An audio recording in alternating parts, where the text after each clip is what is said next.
Zee 24 तास एक पाऊल पुढे.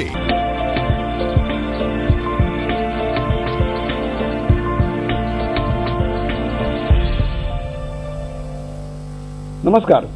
हाट वाट या मुलाखतींच्या विशेष कार्यक्रमात आपलं स्वागत.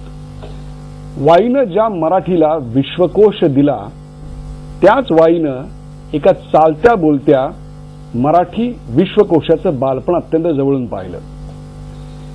प्रतिकूल परिस्थितीवर स्वतःच्या जिद्दीनं, प्रामाणिकपणानं आणि त्याहीपेक्षा हृदयातल्या सच्चाईनं कशी मात करावी याचं अत्यंत उत्तम उदाहरण म्हणजे आजचे आपले प्रमुख पाहुणे प्रदीप लोखंडे. प्रदीप लोखंडे, आपलं स्वागत. प्रदीप लोखंडे हे रुरल रिलेशन्स अशा नावाची एक संस्था चालवतात. बिझनेस आणि आयडिओलॉजी यांचा उत्तम संगम साधत त्यांनी सेवा आणि व्यवसाय यांचं एक अतिशय चांगलं नवीन मॉडेल उभं केलेलं आहे.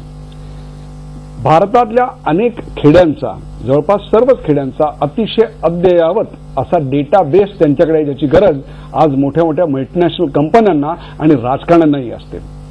एवढंच करून ते थांबलेले नाहीत, तर ग्रामीण भागातल्या मुलांनी माहिती तंत्रज्ञानाचं शिक्षण घ्यावं, स्वतःच्या पायावर उभं राहावं. एवढंच नव्हे तर ग्रामीण भारताचा चेहरा या ग्लोबलाइज होणाऱ्या भारतात बदलावा, याकरता धडपड करणाऱ्या ज्या काही थोड्या व्यक्ती आहेत भारतामध्ये, त्यात प्रदीप लोखंडे यांचं नाव अग्रेसर आहे. आयुष्यातला प्रत्येक क्षण माणूस शोधणाऱ्या या माणसाचं माणूसपण आज आपण गप्पांवरून जाणून घेणार आहोत. पुन्हा एकदा स्वागत करूया प्रदीप लोखंडे यांचं. नमस्कार. प्रदीप लोखंडे, तुमचं बालपण गेलं वाईला. हो. धोम धरणाच्या परिसरात. हो. त्या वाईनं तुमच्यात एक प्रकारची लढाऊ शक्ती दिली असं मला वाटतं, कारण अतिशय प्रतिकूल परिस्थितीत तुमची वाटचाल सुरू झाली. हो. काय सांगाल तुमच्या बालपणाबद्दल? तर वाईच्या पहिलं जर मला सगळ्यात मोठा धक्का आणि त्यातनं मला जे शिकायला मिळालं ते म्हणजे कोयनानगरमध्ये. कोयनानगरमध्ये पण मी थोडे दिवस होतो जेव्हा लहान होतो त्यावेळेला, आणि त्या भूकंपाचा मी साक्षीदार आहे. आणि तो भूकंप म्हणजे बाप रे, भयंकर काहीतरी होतं. आणि त्यावेळेच्या एका मोठ्या न्यूजपेपरमध्ये एक न्यूज आली होती, ती माझ्या वडिलांनी मला कळायला लागल्यानंतर दाखवली होती. ती न्यूज अशी होती की कोयनानगरमधलं एकच कुटुंब असं आहे की ज्यातलं कुणीही मेलं नाही. 6च्या 6 जण आम्ही जिवंत होतो. म्हणजे अख्ख्या कोयनानगरमध्ये लोखंडे नावाचं तुमचं एकच कुटुंब असं होतं की ज्यातली एकही व्यक्ती दगावली नाही. म्हणजे किती चुकीची न्यूज होती का बरोबर होती मला माहित नाहीये. आणि याचं कारण सांगतो, म्हणजे हे सगळं माझ्या आई वडिलांना क्रेडिट जातं. ते बिचार, आम्ही तसं छोटं घर, छोटं हे सगळं होतं, आम्ही खाटे खाली झोपायचो कारण भूकंप हा रोजचाच होता कोयनानगरमध्ये. तर त्यावेळेपासूनच मला वाटतं ह्या सगळ्या शिकवण मिळायला सुरुवात झाली. आणि मग वाईट तर त्याच्यावरती निश्चित चांगला शिरपेच झाला. त्याचं कारण म्हणजे एक काही आता लोक म्हणतात वाईचं कृष्णेचं पाणी आणि हे, त्याच्यापेक्षा माझ्या मते शिक्षण, त्याच्या बाजूला असलेले वेगवेगळे विचार आणि पुढचा विचार करण्याची कायमची शक्ती, आणि त्याच्यापेक्षा सगळ्यात महत्वाचं म्हणजे मी नेहमी सांगतो ते म्हणजे मी एका कॉलनीत राहत होतो, त्याचा मला सगळ्यात जास्त फायदा झाला. कॉलनीचा फायदा हा असतो असं मला वाटतं की तिथे राव नावाचा पण माणूस होता, तिथे सिंग नावाचा पण माणूस होता, तिथे लोखंडे पण होते आणि तिथे लोकल गावकरी पण होता. एक संपूर्ण गावगाडा तुमच्या समोर होता. हो हो. आणि मग त्यात एक इंजिनियर होता, एक साफसफाई करणारा माणूस होता, एक मेकॅनिकल इंजिनियर होता. समाजाचं क्रॉस सेक्शन, सगळं क्रॉस सेक्शन तुम्हाला मिळतं. ह्याचा अर्थ असा नाही की तुम्ही लगेच सगळ्याचे मास्टर होत जाता, पण इकडे तिकडे वरती खालती बघायला जी सगळ्यात नशिबाने काही लोकांना जे मिळतं ते मला तिथे बघायला मिळालं. म्हणजे अस्सल ग्रामीण अशा प्रकारच्या महाराष्ट्रातल्या एका खेड्याचं किंवा निम शहराचं बालपण तुम्हाला मिळालं. हो, अप टू डेट खरं. त्याही वेळेला तिथून आम्हाला बस होती शाळेपर्यंत जायला. माझं गाव ढोब आणि वाई हे 8 किलोमीटरचं अंतर होतं, तर अप टू डेट बस होती तिथनं जायला. मी हे बोलतोय 80चं, हे मी बोलतोय 70चं. तर त्यावेळेला सुद्धा ह्या सगळ्या सोयी होत्या तिथे, कारण ती एक कॉलनी होती आणि अतिशय प्रोफेशनली मॅनेज्ड कॉलनी होती. तुम्हाला शिक्षणासाठी संघर्ष करावा लागला, त्याची नेमकी कारणं काय आणि काय प्रकारचा संघर्ष केला? मी पण त्याला जबाबदार आहे. म्हणजे मला दुसऱ्यावरती ते अजिबात ढकलायचं नाहीये की रडगाणं करून की नाही मी गरीब होतो वगैरे. स्वतः मलाही अभ्यासाचं एवढं प्रेम नव्हतं, हे मला मान्य करावं लागणार आहे. कसा तरी तो मी 10वी पास झालो, कसं तरी पहिलं वर्ष त्या पुण्याच्या कॉलेजमध्ये गेलं. त्याचं कारण असं असेल एखाद्या वेळेस की इतर गोष्टीत जास्त इंटरेस्ट होता आणि माझ्या मते त्या टोटल एक्सपोजरच्या, त्या माझ्या परत डॅमच्या आजूबाजूच्या एक्सपोजरचा तो माझ्या बिहेवियरवरती परिणाम झाला असण्याची शक्यता आहे. म्हणजे तुम्ही इमॅजिन करा की अगदी छोटा असताना मी माझ्या त्या डॅमच्या याच्यावरती एक नाटक लावलं होतं. आणि त्या नाटकाचं नाव होतं राजकारण गेलं चुलीत. बर. आणि ते नाटक घेण्यासाठी जेव्हा मी पुण्याला आलो होतो, मला मिसुरड्या पण नीट नसतील त्यावेळेला, आणि तो मॅनेजर एक मला छान वाक्य बोलला होता, म्हणला तू कुणाच्या वतीने आलायस का तू करणार आहेस, का तू त्याच्यात काम करायचं तुझी काहीतरी इच्छा आहे म्हणून हाय शक्कल शोधली आहेस का तू, असं मला त्यांनी विचारलं होतं. पण मी काय, एक माझ्या मते मी परत तेच म्हणतो की तो प्रभाव बाकी सगळ्याच्या गोष्ट होता. आणि त्यात मला एक चांगली काय गोष्ट झाली, घरातल्यांनी मदत नाही केली पण अडवलं पण नाही. मदत नाही केली म्हणजे लक्षात आलं ना, ते मदत करू शकत नव्हते.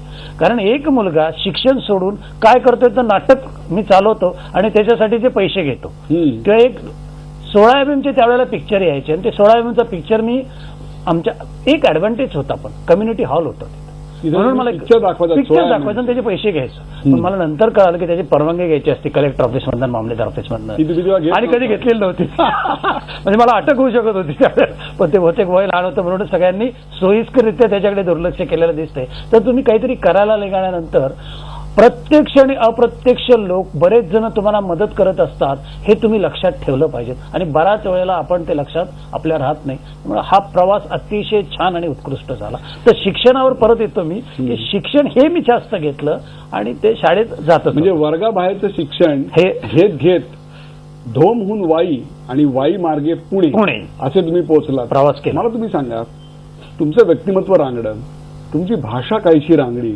मोकळी ढाकळी, पुण्यातल्या त्यावेळच्या टिपिकल सदाशिव पेठी ब्राह्मणी वातावरणात काय वाटलं तुम्हाला? नाही, मला ब्राह्मणी शब्द अजिबात आवडत नाही. मला असं म्हणलेलं पहिल्यांदा आवडत नाही. मला पहिलं काय सांगतो तुम्हाला मला ते निश्चित झालं. काय झालं सांगतो तुम्हाला मी त्याचे एक नेहमी उदाहरण देतो. म्हणजे मी जेव्हा फोन यायचा तेव्हा फोन कसा घ्यायचा, कसा धरायचा, हॅलो म्हणायचं का नमस्कार म्हणायचं, इथं धरायचं का तिथं धरायचं, ही सुद्धा मला काय कळायला भीती वाटायची. आणि मी ते असं नाहीये, मीही एक माणूस होतो, मी एक तरुण होतो, मलाही त्या भरपूर अडचणी यायच्या, चुकायचो बऱ्याच वेळेला.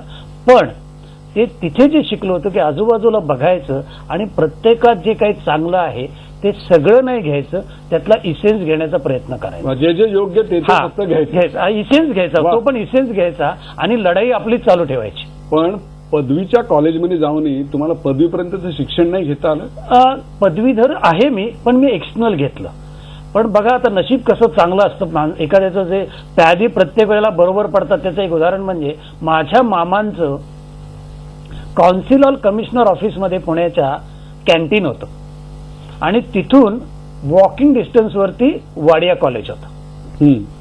कॅन्टीनमध्ये मी काम काय करायचो, कब्बशा धुवायचं. पण माझ्या मामाला फार वाईट वाटायचं. मामा म्हणायचं तू गल्ल्यावर उभा राहा, तू जरा शिकलेला आहेस, तू शिकतोयस. पण म्हणायचं नाही मामा मला, कारण मी तिथेच राहायचो. माझ्या आयुष्यातला अच्युत क्षण पण तिथेच झाला. तिथे एक क्लब होता, ऑफिसर्स क्लब असं आजही असेल. आणि त्या ऑफिसर्स क्लबला मामा म्हणायचं तू फक्त तिथे चहा द्यायचा, बाकी कोणाला चहा द्यायचा नाही. आणि ते मला ऑफिसर्स क्लबला चहा द्यायला सांगायचे. आणि डिव्हिजनल कमिशनर म्हणजे 6 कलेक्टरांचा बॉस. आणि तिथनं सगळं, आणि शूज असे मोठमोठे केबिन, सगळ्या लाल दिव्या पिवळ्या दिव्याचे लोक, आणि ते सगळे मला फार अप्रूप वाटायचं. त्यावेळेचे जे कमिशनर होते तेही मला बऱ्याच वेळा म्हणजे, अरे प्रदीप शिकतोयस, तू नको आणत जाऊस. पण मी त्या दिवशी आणि त्यावेळेला एक डोक्यात तिडीक घेतली, माझा ते चुकीचा शब्द आहे का खरा मला माहित नाही, की एकदा तरी आयुष्यात ह्याच केबिनमध्ये बसून त्या कमिशनरनी मला चहा मागवला पाहिजे. वा, हे डोक्यात घेतलं. डिव्हिजनल कमिशनरनी मला चहा मागवला आणि त्यांनी मला भेटायला बोलवायचं आणि मग मी जाणार आणि त्यांनी मला चहा पाजायचा. हे मी डोक्यात ठेवलं. हे बोललो नव्हतं कोणाशी. अडचणीचे दिवस गेले आणि एक दिवस आला तो बापू करंदीकर हे त्यावेळेचे कमिशनर होते आणि त्यांच्या तिथे गेलो. त्यांना मी ही स्टोरी सांगितली. त्यांना माहित नव्हतं. त्यांना म्हटलं बापू तुम्ही आश्चर्यचकित व्हाल की हे जे खाली आपलं कॅन्टीन आहे ना, म्हटलं बरॅक टाईप तिथे खाली कॅन्टीन होतं. तिथे मी म्हणलं बापू कब्बशाही धुतल्यात आणि सगळ्यांना इथं ह्या तुमच्या ऑफिसर्सला चहा दिलाय. आज मला जरा तेवढा काळाच्या पॉट मधला तुमच्यावर प्यायला जो आनंद मिळतोय त्याच्यासारखं मोठं सुख. म्हणजे ह्या चहाची किंमत 1 कोटी असू शकते, ह्या चहाची किंमत 10 रुपये का 1 कोटी हे मी ठरवणार आहे म्हणजे. इंग्रजी ही यावं लागणार आहे आणि ऍक्सेप्ट केलं पाहिजे की ही आता बिझनेसची भाषा झालेली आहे, बोली भाषा झाली. म्हणजे मला सांगा, गावात सुद्धा आज अगदी गावरानबाई सुद्धा जाताना आता येते म्हणत नाही, बाय म्हणते. वा हे तुम्हाला ऍक्सेप्ट करावं लागणार आहे आता. झी 24 तास एक पाऊल पुढे. झी 24 तास एक पाऊल पुढे.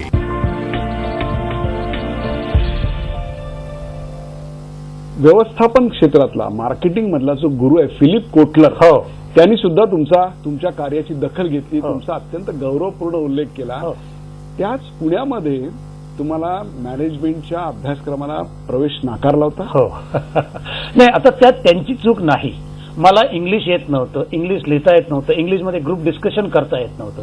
तुम्हाला फक्त मराठीमध्ये 4 वाक्य फेकता आली म्हणजे सगळं जग जिंकलं असं होऊ शकत नाही. तेव्हा मी काय प्रयत्न केला की पण एक तेव्हा जिद्द हरलो नाही आणि काय वाटेल ते करून ह्यामध्ये ऍडमिशन मिळवणार. आणि त्यात माझ्या एका मित्राचा फार मोठा वाटा होता, तो म्हणजे जयप्रकाश गिरमे. तो मला म्हणाला की नाही प्रदीप, काय वाटेल ते झालं तर तू ऍडमिशन घ्यायचेच. आणि त्याच्यासाठी मी सगळे प्रयत्न केले की वशिले लावले आणि तर ते एक वाक्य बोलले होते, ते मला सांगायला आवडेल. ते गुरुवर्य वादच नाही. ते म्हणले, अरे मी इथं काय शेंगदाण्याच्या पुड्या विकायला बसलोय काय, मी ही मॅनेजमेंटची डिग्री द्यायला बसलोय प्रदीप इथे. It was shocking to me. म्हणजे खरं कळत होतं, पण माझ्या नशिबाने मला तिथे ऍडमिशन मिळालं. जायला फार मिळालं नाही. जसं वाडियाला ऍडमिशन घेतलं, वाडियाला गेलो नाही मी कधी, पण वाडियात रेग्युलर या मित्रांना जाऊन भेटायचो. तसंच इथेही नोकरी करायचो आणि ते मॅनेजमेंटचं करायला सुरुवात केली. आणि अभिमानाने मला सांगायला आवडेल आज की त्याच कॉलेजमध्ये मी जाऊन विद्यार्थ्यांना शिकवतो. वा वा. मला तुम्ही सांगा, हा जो इंग्रजीचा न्यूनगंड आहे तो मला अनेक पिढ्या, विशेषतः ग्रामीण भागातनं आलेल्या अनेक प्रदीप लोखंडे सारख्या अनेक व्यक्तींच्या आयुष्यात सुरुवातीला आलेला दिसतो. त्यामुळे अनेक मुलं खच्ची होतात. आज सुदैवाने महाराष्ट्रातली लाखो करोडो मुलं ही मुलाखत बघत असतील. इंग्रजीची भीती आजही जेवढी त्यावेळा होती त्यापेक्षा जास्त किंबहुना आज आहे. कारण इंग्रजीशिवाय पूर्वी जरा तरी चालू शकायचं, आता अजिबात चालत नाही. काय सांगाल त्यांना? नाही, निश्चित. हे बघा, मला एक म्हणायचं, इंग्रजी ही यावं लागणार आहे आणि ऍक्सेप्ट केलं पाहिजे की ही आता बिझनेसची भाषा झालेली आहे, बोली भाषा झाली. म्हणजे मला सांगा, गावात सुद्धा आज अगदी गावरानबाई सुद्धा जाताना आता येते म्हणत नाही, बाय म्हणते. वा. हे तुम्हाला ऍक्सेप्ट करावं लागणार आहे आता. तर तो विषय हा निश्चितच आहे की काय वाटेल ते झाले तरी तो हा संभाषणाचा, व्यवसायाचा, एकमेकाला कनेक्ट करण्याचा विषय झाला. पण माझं उत्तर त्याला असं आहे, मला किती येतं, कसं येतं त्यापेक्षा मला जे येतं ते मी ठोकून सांगणार. आणि माझ्यात ही कॅपॅसिटी पाहिजे, माझ्यात ही अथॉरिटी पाहिजे की समोरच्याला ऐकायचंय. म्हणजे मी जेव्हा सगळ्या मॅनेजमेंट कॉलेजमधल्या भारतातल्या जातो तेव्हा माझं पहिलं वाक्य असतं तिथे, don't go by my English, I am standing in front of you not because I am academically strong, but I am standing in front of you because I have seen 5,000 villages. So better listen to me. वा. प्रदीप लोखंडे हे सगळं इतकं fascinating आहे अशा करता की तुम्ही rural relations अशा नावाची एक संस्था चालवता. बरोबर. भारतामध्ये 6 लाखापेक्षा जास्त खेडी आहेत. अगदी बरोबर. महाराष्ट्रामध्ये 43,000पेक्षा जास्त खेडी बरोबर. आहेत. आणि तुम्ही 9 राज्यातल्या जवळपास 40 ते 50,000 खेड्यांपर्यंत पोहोचलेला आहात. तिथे तुमचा डे टू डे कनेक्ट आहे. हे सगळं कसं उभं केलं? दिस इज फॅसिनेटिंग. मला असं वाटतं भारतामध्ये काय जगामध्ये असं काम कोणी केलं. म्हणूनच फिलिप कोटलरने घेतलं. वा. म्हणून रिलेशनशिप मॅनेजमेंट हा मुख्यतः विषय मी पहिल्यांदा ह्याला मला सांगायला आवडेल की हा विषय मी घेतला कारण मी लेस ट्रॅव्हल पाथ घेतला. ज्या रस्त्यावर कुणी चालायला तयार नाहीये, जर तुमच्याकडे पैसे नाहीत, जर तुमच्याकडे शिक्षण नाही, असे लाखो करोडो तरुण या देशामध्ये आज कंप्लेंट करतात. त्यांच्यासाठी हा मला एक नम्रतेने सांगायचं आहे की मग तुम्ही असे रस्ते निवडा की ज्या रस्त्याला चालायला कोणी तयार नाही. तुमच्याकडे काय आहे? एनर्जी आहे, इंथुझियाझम आहे, and you have nothing to.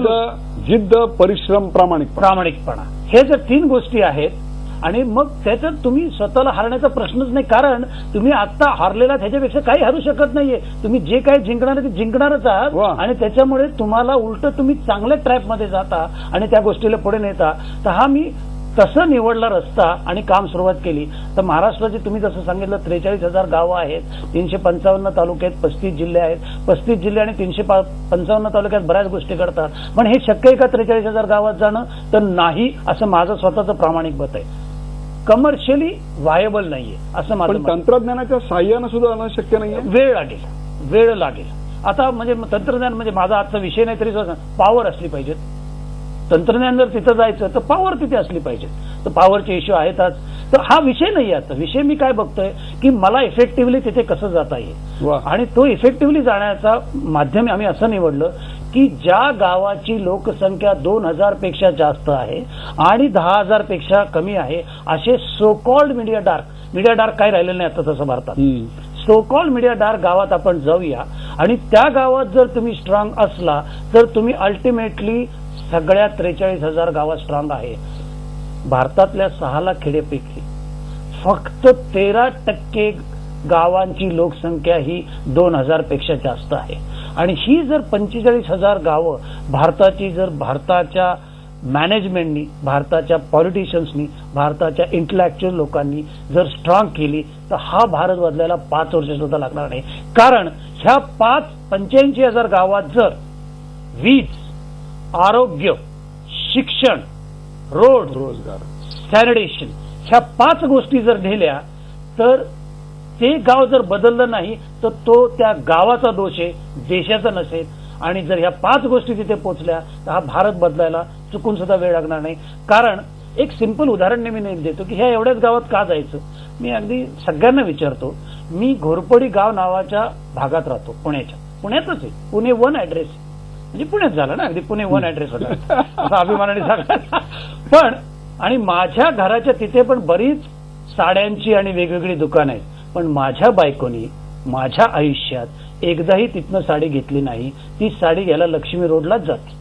आता हे उदाहरण का दिलं मी तर मला सांगायचं असं आहे ह्या 85,000 गावाच्या आजूबाजूला जी ही सगळी 5 लाख खेडी आहेत ते त्यांच्या नेसेसिटीसाठी ह्या 85,000 गावात येतील. मग तिथे शिक्षण, आरोग्य हे सगळ्या गोष्टी जर त्याला व्यवस्थित मिळाल्या ज्या शहरातल्या माणसाला मिळत आहेत म्हणून तो स्वतःला सो कॉल्ड सुखी म्हणतोय आहे का नाही हे परत त्याच्यावर चर्चा करावी लागेल वेगळी.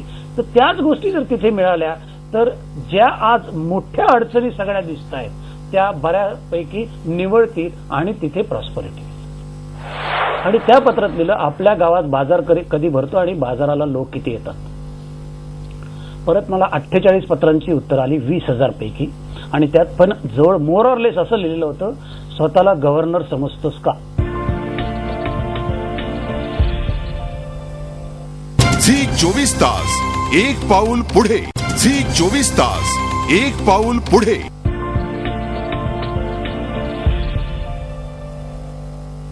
हा जो डेटाबेस तुम्ही ग्रामीण भारताचा तयार केलात तो नेमका कसा तयार केलात आणि त्याहीपेक्षा सुद्धा त्याकरता असं एक बोललं जातं ते खरंय का हो. प्रदीप लोखंडे पुणे असं लिहिल्यानंतर पत्र पोहोचतं तुमच्या घरी. हो, माझ्याकडे अशी आतापर्यंत ऑफिसमध्ये 7 लाख पत्र आलेली आहेत. 7 लाख 7 लाख म्हणजे मी रेणुका शहाणे पण नाहीये आणि मी तो विनोद दुवा कोण होते त्यांनाही बरीच पत्र द्यायचे असं ऐकलं होतं. आणि सगळ्यात महत्वाचं मी क्रिकेटर नाहीये, मी बॉलिवूडचा स्टार नाही आणि पॉलिटिशियन नाही. हे तिन्ही गोष्टी नसताना सुद्धा माझ्याकडे जर 7 लाख पत्र आले आणि त्या कुठल्याही पत्रामध्ये ह्या पिक्चरची ही हिरोईन आहे किंवा ह्याचं हे असं काही नसून त्या गावाच्या अडचणी, त्या गावाचे ऍडव्हान्टेजेस, त्या गावाची माहिती हीच आहे सगळी त्याच्यात. वा वा. म्हणजे ते असं काहीतरी गंमत म्हणून कोणी पत्र लिहिलेली नाहीये. तर हा डेटा असा गोळा केला होता आम्ही महाराष्ट्राचा. मगाशी जो आपण विषय घेतला 43,000 गावात पण आम्ही असं म्हणतो की त्यातल्या 6,700 गावात जर तुम्ही स्ट्रॉंग असाल तर तुम्ही अल्टिमेटली स्ट्रॉंग इन ऑल 43,000 सगळ्या 43,000 गावात तुम्ही स्ट्रॉंग आहात. म्हणजे ते तुमचा 2 ते 10,000 आणि तुमचा सॅम्पल पेक्षा मी तर म्हणेन तोच साईज आहे महाराष्ट्राचा रिप्रेझेंटेटिव्ह. आणि त्या भागात जर ह्या सगळ्या गोष्टी असेल आणि तिथे तुम्ही असाल तर तुम्ही 43,000 गावामध्ये आहेत. कारण त्यात बाजाराची पण गावं आहेत. वा. तर बाजाराची सगळी लोक तिथे येतात. तर त्या गावामध्ये मी पहिल्यांदा 93 मध्ये हाताने लिहून माझ्या वडिलांनी आणि माझ्या बायकोनी हाताने लिहून 20,000 पत्र पहिल्यांदा पाठवलं. हाताने 20 काय लिहिलं त्या पत्रात पहिलं पत्र लिहिलं. त्याचं कारण पत्र का निवडलं हे सांगतो. पत्र याच्यासाठी निवडलं त्यावेळेला पोस्टकार्ड हे 15 पैशाला होतं आणि जोडकार्ड हे 30 पैशाला होतं. म्हणजे 30 पैशात आणि एका गावात 3 म्हणजे 1 रुपयात मी त्या गावात पोहोचणार होतो. 1 रुपयात. म्हणजे पुण्यापासून पार कुठे खानदेशच्या Chanda to Banda to Jalgaon to Kolhapur to काही नाव घ्या तुम्ही, लांजापासून करंजापर्यंत, देवगिरीपासून रत्नागिरीपर्यंत तुम्ही 1 रुपयात पोहोचला. 1 रुपयात असं त्या गावात 3 जणांकडे परत. आणि पहिलं पत्र मी पाठवलं, आपल्या गावाचा सरपंच कोण आहे हे सोबतच्या पत्रावर कळवावं. असं ही पत्र हाताने लिहिली. हाताने लिहायचं कारण असं, कारण जर हाताने नाही लिहिली आणि प्रिंट केली तर त्याला ₹1.5 लागतो, म्हणून 15 पैशातच. म्हणजे ही इकॉनॉमी गोष्टी लक्षात ठेवाव्या लागतात जेव्हा तुम्ही एंटरप्रेन्योर होता त्यावेळेला. बरोबर. आणि ती 20,000 पत्र पाठवली, त्यातल्या 18 पत्रांचं फक्त उत्तर आलं. तुम्ही खचला नाही? ऐका, 18 पत्रात पण असं लिहिलं होतं, तू कोण रे शाना, असं त्यातलं मेजर. म्हणजे अस्सल ग्रामीण ज्याला म्हणतो तो हिसका तुम्हाला मिळाला. काय कोण? म्हणजे मला मुख्यतः इथे जे कोणी इथं एंटरप्रेन्योर बघत असतील आज, त्यांना मुख्यतः हे सांगायचंय की बऱ्याच वेळेला लगेच आपण खचून जातो. अरे नाही, हे तर आपलं काय काम नाहीये, हे काहीतरी गडबड आहे. आणि त्याच्यात अजून एक भाग असतो, तो खचून जात नाही, पण आजूबाजूचं एन्व्हायरमेंट त्याला खचवतं. बरोबर आहे, कारण आई वडील, मित्र, खरे मित्र वगैरे जे असतात त्यांना कन्सर्न असतो. आणि काही कुचकट लोक सगळ्या जगात आहेत, त्यांना असायला पण पाहिजे असं माझं मत आहे. तर ते एका वेगळ्या माध्यमातून तुमच्या दुसऱ्या एक गालावरती मारत असतात. त्यावेळेला जो एंटरप्रेन्योर असतो, जो व्यावसायिक असतो, त्याला दिसत असतं मला अचीव गोल काय करायचं, आणि त्याला बऱ्याच वेळेला सांगता येत नाही बाजूच्या लोकांना मला काय अचीव करायचं. ही मोठी अडचण असते त्याची, कारण तो काही मॅनेजमेंटचा ग्रॅज्युएट नसतो, तो काही फार आपल्याकडे काही पहिलीपासून धाडसी असतो, त्याला काहीतरी करायचं असतं, संधी दिसते, आणि त्याला एक संकल्पना सुचलेली असती, आणि त्या संकल्पनेला तो मूर्त स्वरूप देण्याचा प्रयत्न करतो. त्या अमूर्त संकल्पनेने तुम्हाला प्रेरित केलं आणि तुम्ही एवढी 20,000 पत्र लिहित, त्यातल्या 18 पत्रांना उत्तर आलं आणि त्यात विचारलं तू कोण. दुसरं पत्र हँड रिटन परत आई वडिलांना आणि बायकोला लिहायला सांगितलं. मी फक्त सही करायचो, म्हणजे त्यावेळेला मॅनेजर होतो, आजही मॅनेजर आहे असंही म्हणलं तरी चालेल. आणि त्या पत्रात लिहिलं आपल्या गावात बाजार कधी भरतो आणि बाजाराला लोक किती येतात. परत मला 48 पत्रांची उत्तर आली 20,000 पैकी, आणि त्यात पण जवळ मोर ऑर लेस असं लिहिलेलं होतं, स्वतःला गव्हर्नर समजतोस का. म्हणजे उत्तर नाहीच. मग थोडा मी पण हललो, पण मग थोडा थंड डोक्याने विचार केला. आणि आता वडिलांना आणि बायकोला उत्तर काय द्यायचं हा माझ्याकडे, आणि काही जवळच्या मित्रांना आणि माझ्या आणि त्यांना शेवटची विनंती केली की काही करा आणि एकदा अजून पत्र लिहा, आणि त्यावेळेला जर नाही झालं तर मी परत नोकरी देईन किंवा तुम्ही जे सांगाल ते काम करेन. आणि तिसरं पत्र असं लिहिलं मी की तेवढ्यात दिवाळी आली होती आणि म्हणलं आता जोडपत्र पाठवायचं नाही. आणि त्या पत्रावरती मी लिहिलं, आपणास आपल्या घरातील व गावातील सर्वांना दीपावलीच्या हार्दिक शुभेच्छा, आपला प्रदीप लोखंडे. That's all. अशी मी 20,000 पत्र परत पाठवली. मला 800 लोकांची पत्र आली आणि त्यात असं लिहिलं होतं, तुम्हाला पण दिवाळीच्या हार्दिक शुभेच्छा. त्या दिवसापासून मागं वळून बघितलं नाही मी परत. आणि त्या दिवशी मला कळालं, it is building relationship with the last man and not asking him the information. वा, म्हणजे माहिती विचारू नका, तर त्या माहितीसाठी त्या माणसाबरोबर आयुष्यभराचे संबंध प्रस्थापित करा. हा तुमच्या व्यवसायाचा मूलमंत्र, गमक, काय जे म्हणाल ते आहे. आणि ते मला पे केलं आणि तिथून पुढे मी परत मागवडून कधी बघितलं नाही. आणि आज माझ्या ऑफिसमध्ये मला सर्वांना नम्रतेने सांगायला आवडेल, जो डेटा आहे तो जर मी आपल्याला सांगितलं तर सगळे आश्चर्यचकित होतात. आज जो माझ्या ऑफिसमध्ये डेटा आहे आणि जो गावकऱ्यांनीच पाठवलेला आहे, म्हणजे त्याच्यापेक्षा ऑथेंटिक काही असू शकत नाही. गावाचं नाव, तालुका, जिल्हा, बाजार कधी भरतो, बाजाराला लोक किती आहेत, गावात दुकानं किती आहेत, गावात टीव्ही किती आहेत, गावात टेलिफोन किती आहेत, गावाचा शाळा किती आहेत, गावात त्याचे मुख्याध्यापक कोण आहेत, गावात सरपंच कोण आहे, गावाचा तलाठी कोण आहे, गावाचा ग्रामसेवक कोण आहे, गावाचा पोस्टमन कोण आहे, गावाचा पोस्टमन, गावात टीव्ही किती आहेत, गावात टेलिफोन किती आहेत, दूरदर्शन दिसतं का, जी टीव्ही दिसतं का, आणि अवेलेबिलिटी ऑफ द 7 सेगमेंट जे 3 वर्ष ते 80 वर्षापर्यंतच्या माणसाला लागतात. ही सर्व माहिती 40,000 गावाची आज माझ्या. कुठले 7 एलिमेंट्स? त्या 7 गोष्टी अशा आहेत की ज्या 3 वर्ष ते 80 वर्षाच्या प्रत्येक व्यक्तीला लागतात. त्या म्हणजे चहा, डिटर्जंट, साबू, आंघोळीचा साबण, पेस्ट, तोंडाला लावायची पावडर, खोबरेल तेल आणि बिस्किट. ही कुठल्याही जर तुम्ही घर घेतलं तर ह्या गोष्टी तिथे लागतातच. मग कुठल्या कंपनीच्या डुप्लिकेट का कॉटेज इंडस्ट्रीचा हे इमटेरियल, पण हे प्रत्येक घरामध्ये लागतंय. तर मी हे कॉम्बिनेशन केलं होतं की मला जर गावाची कुंडली घ्यायची आहे तर ही गावाच्या कुंडलीमध्ये काय काय महत्वाच्या गोष्टी असल्या पाहिजेत, तर ते ह्या सगळ्या घेतल्या होत्या आपण. म्हणजे लोकसंख्येपासून प्रोडक्ट अवेलेबल कोणतं आहे, ओपिनियन लीडरपासून शाळा कुठे आहे, दुकानदार महत्वाचा आहे, अशी ही सगळी माहिती घेऊन मग मी कंपन्यांकडे गेलो. मी गावातून आलो, मी गरीब, मला इंग्लिश येत नाही असं म्हणत बसून काही आता जमणार नाही. जे माझ्याकडे बेस्ट आहे, तुमचं अस्सल ग्रामीणत्वच तुम्ही विकलं पाहिजे आणि आहे आपल्याकडे. झी 24 तास एक पाऊल पुढे. झी 24 तास एक पाऊल पुढे.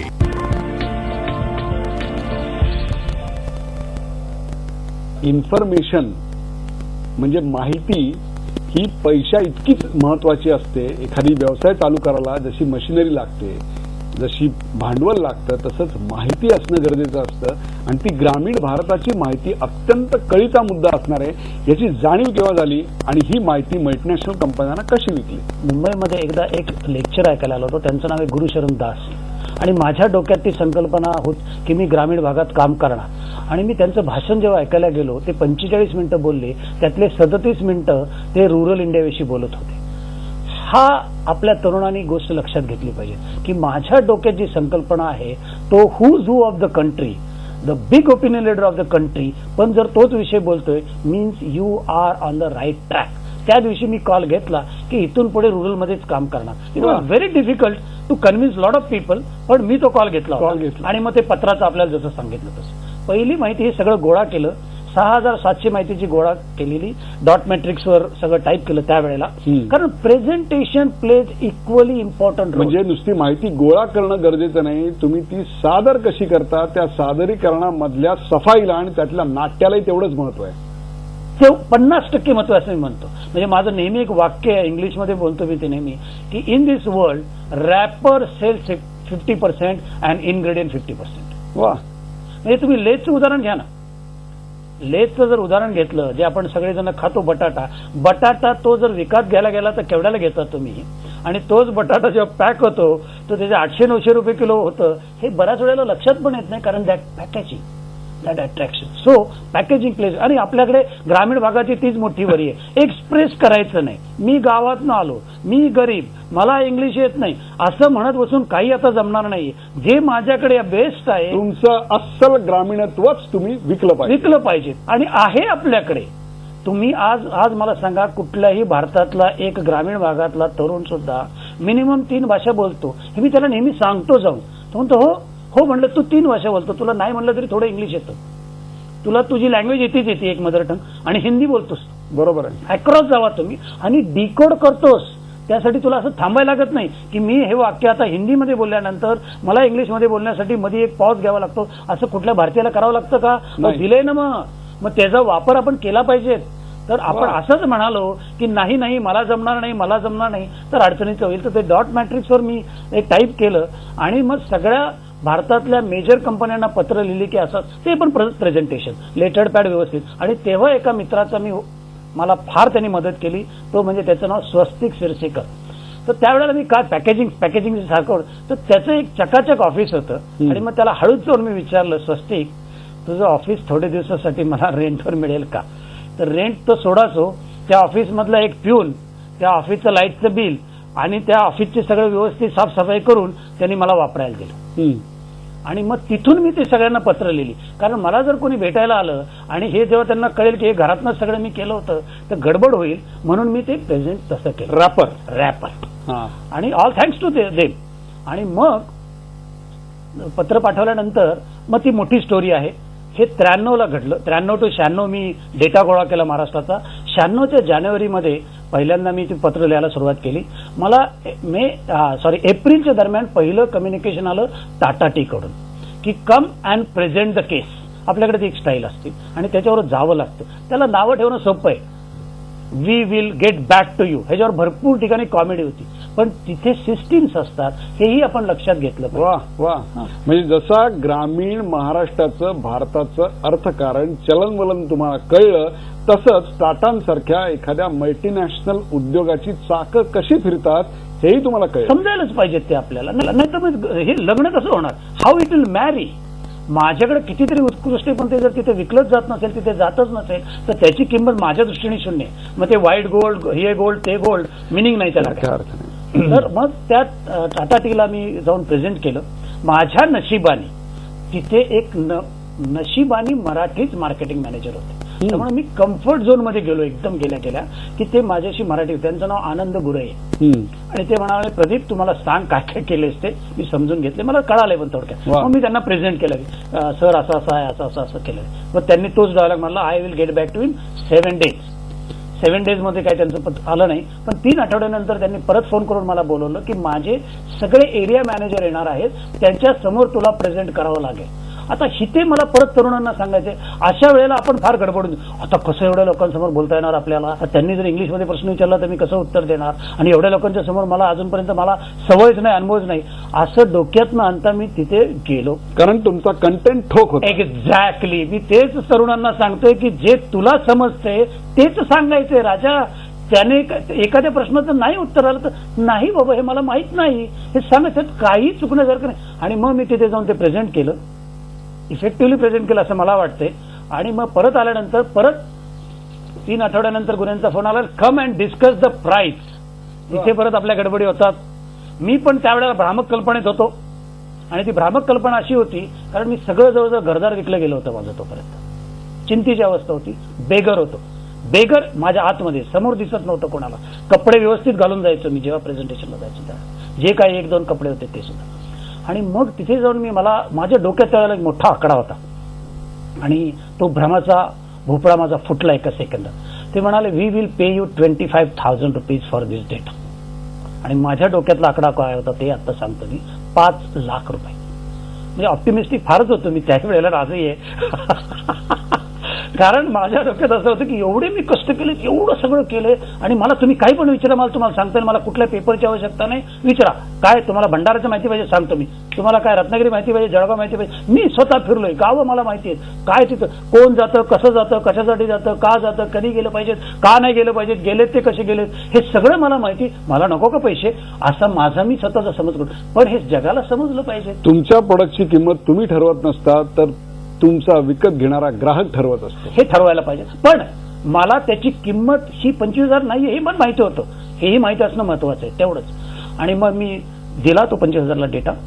त्याच्यानंतर 15 दिवसांनी पार्ले प्रोडक्ट्स मधून फोन आला, त्यांनी 20,000लाच घेतलं सगळं विकत. पण turning point of my life, 3 आठवड्यांनी गुरे साहेबांचा मला परत फोन आला, Pradeep this is a fantastic information, but tell me what to do with this. And from that day no look back.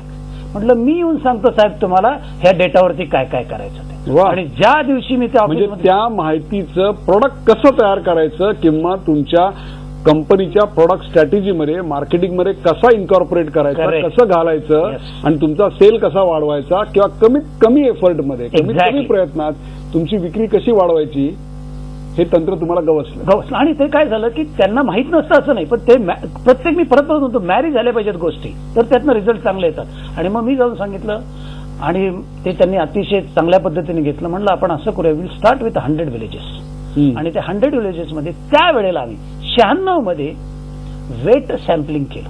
म्हणजे ऍक्च्युअली लोकांना गावामध्ये चहा पाजला. कारण ह्या देशामध्ये ही जीभ जी आहे ना आपली फार भयंकर आहे.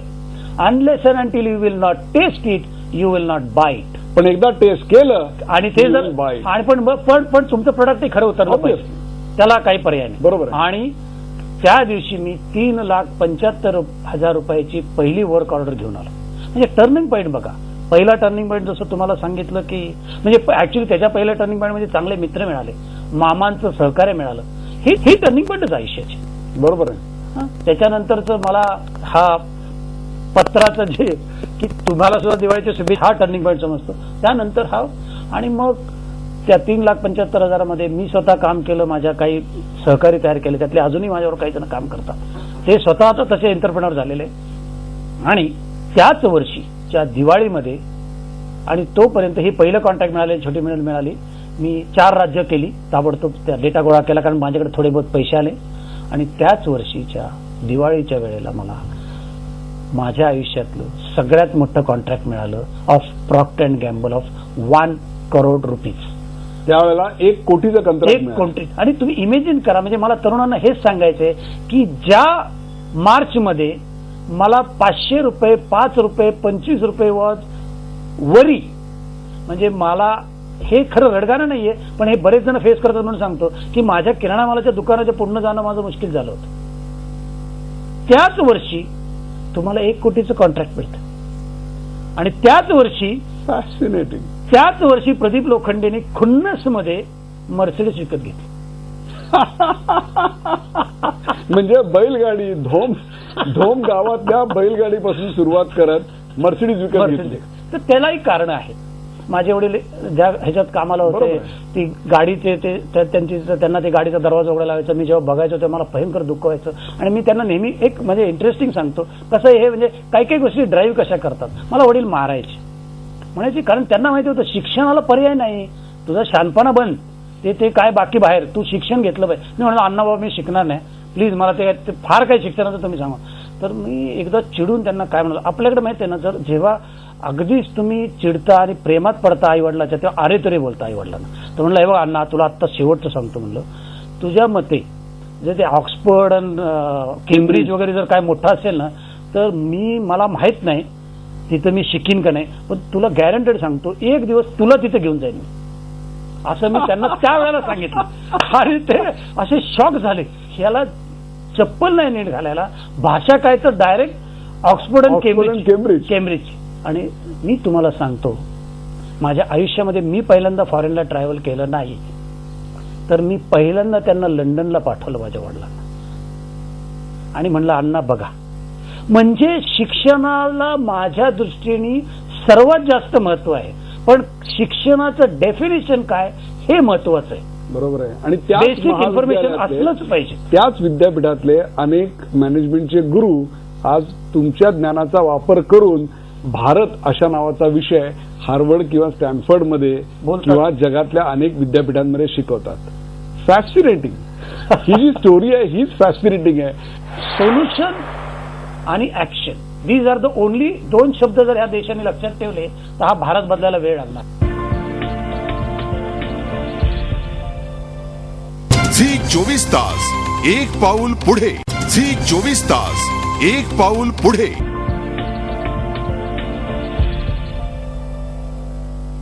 प्रदीप लोखंडे ग्रामीण भारतामध्ये संगणकाचा प्रसार व्हावा आणि संगणक प्रशिक्षण दिलं जावं या एका तळमळीनं तुम्ही खूप काम केलं. हो, काय सांगाल त्याविषयी? 2000 मध्ये माझं पोट भरलं. ही आयुष्यात एक महत्वाची गोष्ट असते. मी माझ्या मुलींना, माझ्या बायकोला, माझ्या आई वडिलांना आणि काही मित्रांना एक्सप्लेन केलं, इथून पुढे मी माझ्या आयुष्याचे 40% टाइमच व्यवसाय करणार, 40% टाइम सोशल काम करणार, पण सोशलचं माझं डेफिनेशन वेगळं आहे, आणि 20% टाइम टीचिंग करणार. आणि मी 2001 पासून हे चालू केलं. 2000 मध्ये आपण सर्वांनी 2001 मध्ये येताना आयटी युग म्हणूनच सेलिब्रेट केलं. बरोबर. All thanks to Bill Clinton, Bill Gates, Pramod Mahajan. त्यावेळेला प्रमोद महाजन हे आयटी मिनिस्टर होते. नारायण मूर्ती, अझीम प्रेमजी, सगळे ते हिरोज, ह्यांनी तो औरा क्रिएट केला सगळा. आणि मग मी म्हणालो की जर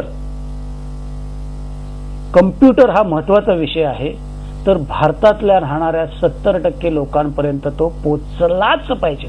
आणि 70% सोडा, पण जर माझ्या मुलीला तिच्या टेबलावरती संगणक मिळतो तर तिच्या काउंटर पार्टला तुम्ही फळ्यावर नाही शिकू शकत. हे चुकीचं आहे. मग 2001 साली मी एक संकल्पना मांडली आणि भारतातल्या गावातल्या मुलांना 28 लोकांना पत्र लिहून पाठवले. हे कोण 28? तर भारत चालवणारे 28. भारत चालवणारे गावातले 28 नाही, शहरातले 28. शहरातले. मग त्यात पंतप्रधान, स्पोर्ट्स मधला, मीडिया मधल्या, असे सगळ्या लोकांना. आणि त्यांना मुलांना एकच वाक्य लिहायला सांगितलं. माझं मीडियम काय माहिती ना तुम्हाला? Post card. हत्यार आहे माझं, ते मोठं बुलेट, तुमचे काय जे म्हणाल त्यापेक्षा कितीतरी मोठं आहे ते. त्या पत्रावरती जेव्हा हजारो पत्र ह्या सगळ्या 28 लोकांना गेली तेव्हा मला त्यातल्या 3 जणांचं उत्तर आलं. नावं घेणार नाही मी, आणि तेही छान छान इंग्लिशमध्ये आलं, लावडेबल प्रोजेक्ट दिस अँड दॅट. उत्तर तर त्यात काहीच नव्हतं. मला भयंकर राग आला आणि मी भयंकर राग असणारा माणूस होतो. आता संपलं ते सगळं. तर ते राग आला मला आणि मग मी तोपर्यंत माझे भारतातले टॉपमोस्ट लोकांचे संपर्क झाले होते. मग त्यांना मी भेटायला गेलो. त्यात मी बऱ्याच पॉलिटिशियन्सला, इंडस्ट्रियलिस्टला, मीडियामधल्या लोकांना, इंटलेक्च्युअल लोकांना जाऊन भेटलो. आणि त्यावेळेला माझा हा परत दुसरा भ्रमाचा भोपळा फुटला की तेही लोक चुकीचे नसतात. मी कुणाची बाजू घेत नाहीये, पण मला सांगा त्यांची एक बाजू असते ते आपण बऱ्याच वेळेला समजून घेते. उदाहरणार्थ सांगतो. भारतातल्या प्रत्येकाने जर उठून टाटाला आणि बिर्लाला पत्र लिहून पाठवलं की आमच्या घरात अशी अशी अडचण आहे, आमच्या गावात असं असं करायचं आणि आम्हाला मदत करा कारण तुम्ही चांगलं सामाजिक काम करता. Tata is not a social organization. It is through and through professional organization. They do lot of good work in social. हे समजतच नाही आपण आणि मग नाही झालं की शिवाय द्यायचे. पॉलिटिशियन मी परत बाजू घेत नाही किंवा त्यांना ग्लॉरिफाय करत नाही, पण मला सांगा प्रत्येक जण उठून जर त्या पॉलिटिशियनला पत्र लिहिलं की माझ्या शाळेला संगणक द्या, माझ्या शाळेला भिंत बांधून द्या, माझ्या शाळेत टॉयलेट करा, माझ्या शाळेत हे करा, माझ्या शाळेचंच उदाहरण घेतो, शक्य नाही. आणि त्याच्या टेबलवर एवढे ढीग असतात तर तो कसं प्रत्येकाला जस्टिफिकेशन करेल हे मी माझ्या डोळ्याने बघितलं. माझी मी समजूत काढून घेतली आणि जेवढे भेटतात त्यांनाही मी सांगण्याचा प्रयत्न करतो. परत आलो आणि त्या संकल्पनेला नाव दिलं अनिवासी गाववासी चळवळ. अनिवासी गाववासी चळवळ. याचा अर्थ असा प्रत्येक जण ह्या देशात राहणारा आणि ह्या देशातला परदेशात राहणारा हा अनिवासी गाववासी आहे. तुमच्या वडिलांकडनं किंवा तुमच्या आईकडनं तुमचं कुठेतरी रूट आहे आणि त्या रूटसाठी तुम्ही करा. हा भारत बदलायला वेळ लागणार नाही. आणि जेव्हा तुम्ही त्या रूटसाठी काम करता त्यावेळेला तुम्ही त्याच्यातनं काहीही एक्सपेक्ट करत नाही, कारण ते तुमचं देणं लागतं. आणि दुसरी बाजू त्याची अशी आहे, त्या गावात तुम्ही करता तेव्हा ते उत्कृष्ट होतं. त्याचं कारण असं आहे, तुम्ही भारतातल्या कुठल्याही गावात जावा तिथं कमीत कमी 2 कम्युनिटी असतातच. म्हणजे एक जाधव असेल तर तो यादव काय जर चांगलं करत असेल तर होऊन देणार नाही, किंवा एक निरगुडकर असतील एक लोखंडे असतील तर बघणार लोखंडे की निरगुडकर काय करतायत ना विदिन द विलेज. हे थोडं मोर ऑर लेस सगळीकडे असतं, ग्रामीण राजकारण आहे. पण तिथे जर उद्या अजून एक कोणी आला तिसराच आणि तो जर करायला लागला त्या दोघांना माहिती असतं हा येऊन इथं काय करणार नाही रे, त्यामुळे ह्याला करू दे. हा त्याचा मोठा भाग. असा तुम्ही सगळा त्याचा मुलामा तयार केला आणि मग करायचं काय, कारण ह्या देशात असं झालं पाहिजे तसं झालं पाहिजे ह्या अडचणीत ह्या म्हणण्याला माझ्या मते चुकीचं आहे. आपण केलं पाहिजे. सोल्युशन आणि action, these are the only 2 शब्द जर ह्या देशाने लक्षात ठेवले तर हा भारत बदलायला वेळ लागणार. प्रत्येक घरात आज मग ग्रामीण असो का शहर, टिपिकल मिडल क्लास म्हणते मी, माझा मुलगा किंवा माझी मुलगी ही फक्त शेनशाह, गान कोकिळा किंवा मास्टर ब्लास्टर ह्याच्या खाली काय विचारच नाही कोणाच्या डोक्यात. किती गान कोकिळा होणार, किती मास्टर ब्लास्टर होणार, किती शेनशाह होणार हे तरी मला एकदा सांगा. तर हे कुणीतरी कडवट गोळी द्यावी लागणार आहे की मित्रांनो हे सगळे होत नाहीत. आपापल्या जाग्यावरती मला काय बेस्ट येतं, माझ्या मुलीला काय बेस्ट येतं, माझ्या मुलाला काय बेस्ट येतं ह्याचा विचार करणं आवश्यक आहे.